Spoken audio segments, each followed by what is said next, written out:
Sobre o Cano, talvez ele esteja mais preocupado em jogar bola do que ser popstar, do que ser cantor, do que fazer festa, que eu não vou deixar de criticar se eu acho errado. Não vou. Porque teve até postagem agora, liberdade era a legenda.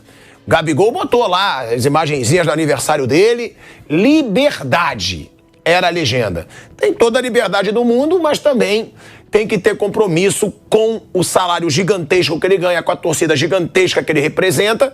E hoje, você tem um jogador de futebol, sabendo da rotina do jogador, o quanto o cara tem que se dedicar, querendo ser Lil Gabi, querendo também ser músico, eu não vou concordar, eu não vou achar legal. Gostou da música? É brincadeira, né? Você não gostou da música? É brincadeira. O que você quer de mim? Eu não esqueci o nome da música. Então, a música é legal. Né? Ele, tem mais um DJ. DJ Zulu. E tem um outro sujeito lá também que é... JF. São só as iniciais. Mas é uma belíssima interpretação. Você gostou? Achei fantástico. Tem muito a ver com o seu estilo musical. Eu adorei. Achei maravilhoso. Achei uma coisa, assim, impressionante. Agora, sobre o rapaz aí, o Gabriel Barbosa, falando sério agora, né? A música eu vou. Mas falando sério, essa coisa que você falou agora há pouco, de terem congelado a negociação do contrato do Gabriel, isso é uma obviedade. Congelaram mesmo, né? Não estão negociando, sim, né? Mas o Landim quer renovar. E o Braz também vai querer. Não se iludam. Porque o Braz brigou, nada. O Braz não é burro, ele não vai querer ir contra a torcida. O que acontece? O Gabriel hoje, ele divide a torcida. Tem muita gente de saco cheio e tem muita gente que é grata eternamente pelos gols importantes que fez e não negocia isso. Eu entendo que tem que ter... São as duas coisas paralelas. Uma, a história dele não se apaga. O cara é importantíssimo na história do clube. A outra é a fase muito ruim. E essas questões que muita gente discute. Poxa, o cara quer ser jogador, ele quer fazer outra coisa. Será que ele está, de fato, concentrado nesse trabalho e tudo mais? A temporada é fraca. Não tem cabimento discutir renovação em 2023, quando o contrato dele termina no final do ano que vem. Mas termina junto com o mandato do presidente. O Landim não vai querer ser o presidente que deixou o Gabriel sair do Flamengo. Então ele quer renovar, óbvio. A questão que vai acontecer aí é uma discussão forte que vai haver, porque outros setores do clube não são favoráveis à renovação em bases que foram inicialmente colocadas com reajuste significativo para o atleta. Então, dentro do Flamengo, o Landim vai enfrentar, embora ele tenha a caneta do presidente, ele vai enfrentar, sim, barreiras e discussões internas, porque tem gente na diretoria que acha que não tem que renovar de jeito nenhum, dando um aumento significativo, e acho que faz sentido. Porque para você ganhar aumento, né, você tem que estar jogando muito bem. Ele não está jogando bem. Pelo contrário, a gente fala do Cano. Eu fiz um comentário, eu estava na transmissão de um jogo do ano passado, foi em maio do ano passado, Flamengo e Universidade Católica, foi 3-0, pela Libertadores. O Paulo Souza, seu querido técnico, era o treinador ainda. Então eu estava nessa transmissão na TV, no SBT. E aí o Gabigol perdeu uns 2, 3 gols ali, assim, feitos, né? Aí, em dado momento, eu falei, não é possível, isso foi em maio do ano passado, que o Gabriel perca tanto gol feito. Aí eu citei, falei, o Germancano perderia esses gols? Nossa, aí me xingaram. Você está comparando? Eu não fiz comparação. Eu fiz uma pergunta sobre especificamente as finalizações. O Gabriel acho que é um jogador melhor que o Cano. Ele tem mais recursos e tudo mais. Isso aí não foi isso que eu coloquei em discussão. Mas na hora de botar para dentro do gol, o Germancano perderia os gols que o Gabigol está perdendo? Foi a pergunta que eu fiz em maio do ano passado. Essa pergunta está mais atual do que nunca. Você vai ver a quantidade de gols que ele perdeu nessa temporada, e alguns pontos que eu acho que são importantes, que deveriam entrar numa discussão. Acho que uma discussão de contrato, ela não poderia ser só a questão financeira. Tinha que ter alguém técnico no meio. Por isso que é importante ter o diretor esportivo falar, Gabriel, vem cá. Olha os seus números. Em 2019, no jogo contra o Liverpool, no final do Mundial de Clubes, foram poucas chances de gol que o time inglês concedeu. Uma delas, a bola caiu no seu pé direito. E você fosse bom no pé direito, né? Talvez se tivesse feito gol, podia mudar o curso da história. Podia ser um gol ali, sabe lá o que ia acontecer. Poderia ter sido campeão. O que melhorou o seu arremate com o pé direito em 2019 e agora em 2023? 4 anos se passaram. Melhorou? Não melhorou nada. Continua ruim. Pelo contrário, em 2 oportunidades de jogos esse ano, ele entrou frente a frente do goleiro e ele hesitou na hora de finalizar com a direita, tentou mudar de lado e tudo e perdeu a passada. Um contra o Atlético, o outro foi contra... Tentou arrumar o corpo, né? O outro eu não lembro contra quem foi, que foi claríssimo até o lance. Talvez contra o Fluminense mesmo. Acho que foi contra o Fluminense mesmo. Mas enfim, ele continua com essa deficiência. Ele não melhorou o cabeceio. Ele não melhorou no mano a mano, aquela jogada de chamado 1 contra 1, como se fala hoje em dia.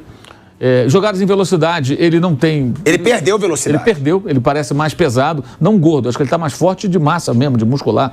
Mas ele está mais encorpado. Então, e ao mesmo tempo, ele não melhorou o pivô. Ah, ficou mais forte, mas agora é o pivô que ele faz. Protege, usa o corpo? Não, também não. Então, o que ele melhorou de lá para cá? Ele aparece em momentos específicos, como o final da Libertadores e faz o gol do título, ou a bola que ele mete na cabeça do Bruno Henrique. Se o Flamengo tivesse eliminado o Olímpia, a gente ia lembrar, olha, lá no Maracanã, graças àquela bola do Gabigol, o Bruno Henrique fez o gol da vitória. Então, são momentos, mas é pouco. É pouco para o que ele custa e para o que ele pode oferecer e para o que ele representa. Então, as discussões têm que ser técnicas também, não podem ser meramente financeiras. Porque o dinheiro vai ser proporcional ao valor que você tem. Ora, bolas, qual é o valor que você tem? Você melhorou em quê? Para você que quer ganhar mais, o que você melhorou de lá para cá? O que você aprimorou no seu jogo? Eu não vejo melhora. E acho uma pena. E acho até bizarro. Se não existe ninguém que fale isso para ele, alguém deveria falar. De novo, aquela história que a gente sempre conversa aqui, né? Aí tem comissão técnica, tem companheiros de time, tem os amigos, né? Os rappers, né? Vem cá, bonitão, você pode jogar mais que isso, cara. Ele treina o chute com a perna direita, ele tenta melhorar isso, ele discute. Cara, hoje em dia você O chute com a perna direita, pra mim, é o mais gritante. Sim, é absurdo. Um atacante do nível dele. É absurdo. Chutar com a direita. Exato, porque assim, lógico, o chute com a esquerda ele é o melhor. Mas alguma coisa, né? Por exemplo, eu falei do Cano de novo. O Cano chuta com as duas. Ele não é canhoto, ele é destro. Mas se cair na canhota, ele chuta também. Não tem esse negócio, ele arrisca. Ele não tem medo de arriscar. Se isolar a bola, isolou. Mas ele enfia o sapato e vamos embora, vamos ver o que acontece. Então, vai ser eles vão tentar renovar o contrato, mas vão esperar agora um momento mais tranquilo. Se o Flamengo ganhar a Copa do Brasil e o Gabriel fizer um gol, vai voltar a negociação. E aí está arriscado ele fazer um ótimo contrato. Eu acho um perigo danado, ainda mais um contrato se for longo de 5 anos, significaria, se for a partir... Vai até 33 anos. Aí seria até 33, que vai até 28 atual. Eu acho que isso é um convite de acomodação. Salário altíssimo, 5 anos de contrato, o jogador que já tem essa questão toda de não ter evoluído nesses últimos anos.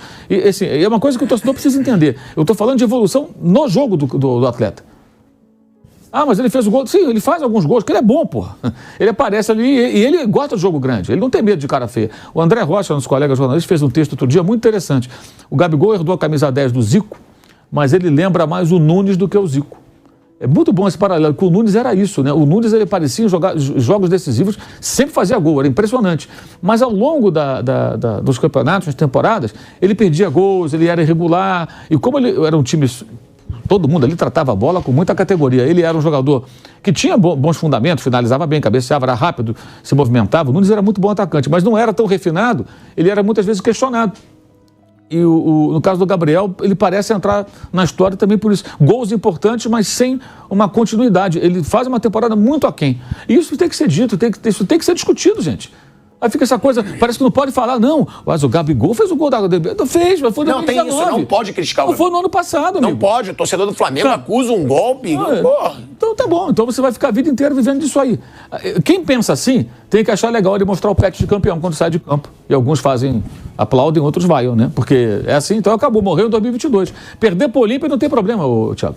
Porque foi campeão em 2022. Se perder a Copa do Brasil agora, não tem problema nenhum. Ganhou no ano passado do Corinthians, e daí se perder pro São Paulo? Ah, tomou de 4 do Fluminense, já ganhou tantos cariocas. O Mico contra o Al-Hilal? Então, daí já foi campeão mundial em 81, não precisa ganhar outro. Se pensar dessa maneira, você não precisa disputar mais nada, cara.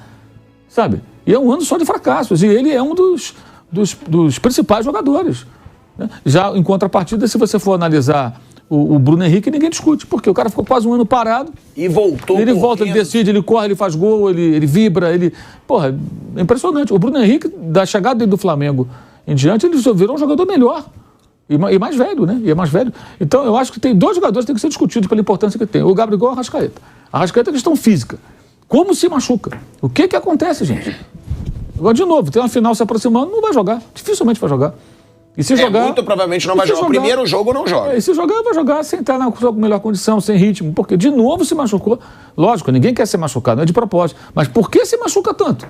Qual a dificuldade de você investigar isso, tentar matar o mal pela raiz? Cada hora é uma coisa, é pubis, é muscular, é não sei o quê. Nossa. Coxa já foram várias. Nossa, é impressionante. Então, assim, o Flamengo, como tem um regime muito, muito permissivo, né? Ele não se aprofunda nessas questões. Isso fica por isso mesmo. O Fluminense, acho que consegue alguns avanços. O John Kennedy, que a gente falou. Olha o progresso do garoto. De um jogador que foi emprestado, porque teve algumas questões ali que desagradaram. Disciplinário. Ele volta, jogando bem, decidindo jogos. Pô, agora o Gabigol não precisa evoluir? Será? Eu acho que precisa muita coisa.